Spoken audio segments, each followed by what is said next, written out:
যারা মানুষকে কষ্ট দেয়, মানুষের বিশ্বাস নিয়ে খেলে, মানুষকে ধোঁকাবাজি করে তার মনটাকে ভেঙে চুরে চূর্ণ বিচূর্ণ করে দেয়, তাদের জীবনের সবচেয়ে বড় আযাব হচ্ছে এদের কবরের আযাব মাফ হয়।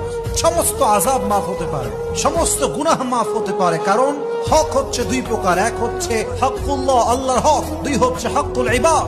যে বান্দা আল্লাহর হক নষ্ট করে, আল্লাহ চাইলে তাকে মাফ করতেও পারে, কিন্তু যেই বান্দা আরেক বান্দার হক নষ্ট করে, ওই বান্দা যতক্ষণ পর্যন্ত মাফ না করে তার গুনাহটা মাফ হয় না।